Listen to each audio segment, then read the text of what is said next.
the understanding of these a vehicle thing is a whole conversation we're supposed to have. You know, it is important to realize that government do not buy cars for members of parliament. Members of parliament go for loan to buy their car. Those, loans are taken from our salaries, and so we pay for the loans that we go for. And so it is not as if government is buying cars and dashing to members of parliament. That's the first thing. We fuel our own cars, we pay our own drivers.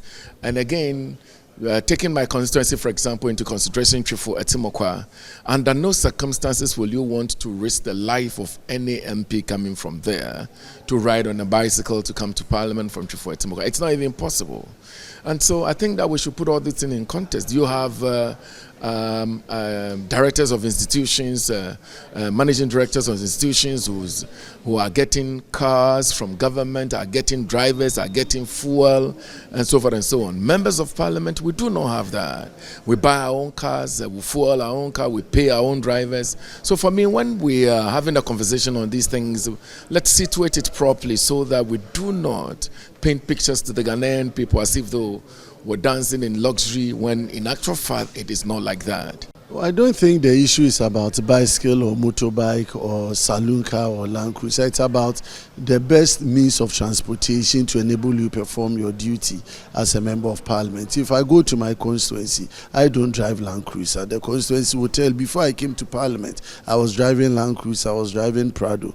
But since I became an MP, I've dropped it because in my constituency, I don't need a land cruiser to go around. I go to funerals in my Coleos, Renault Coleos. And so if someone comes from the north and he has to travel all the way to Bolgatanga like Adongo or any others, are you saying that they should use bicycle to go to the north? Or they should, because you don't even have a flight all the way to Bolga. When Haruna Idrisu and Co were traveling to Tumu, even in Land Cruiser with the accident, if they were going on bicycle, what would have been the fate of them? And these are people's representatives. You see, we shouldn't forget that MPs are representative of the entire country.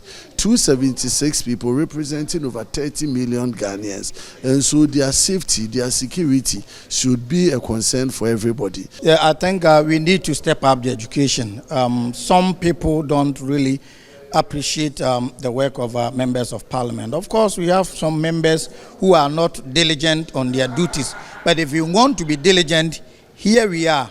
It is now past 2 o'clock. We will rise around 4 p.m. And wherever your constituency is, you have to find yourself in for tomorrow's morning's activities. You will finish with the weekend activities on Sunday. We are sitting on Monday, 10 a.m.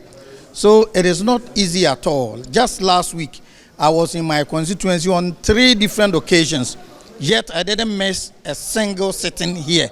So if you are diligent on your duties, it is not going to be easy. So when members are driving in, say, cross-country cars, for me, it is not for pleasure, it is not for fun. It is for the hard work members have to do. My friend Ahenkwa, I always travel to constituency with him.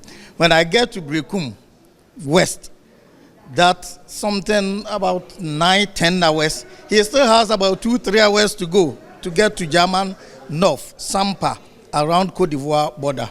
So shuttling between Accra constituency, attending committee meetings, attending other engagements. Don't forget, even in Accra, you have a number of engagements you attend outside your constituency, outside work in the chamber, outside committee work.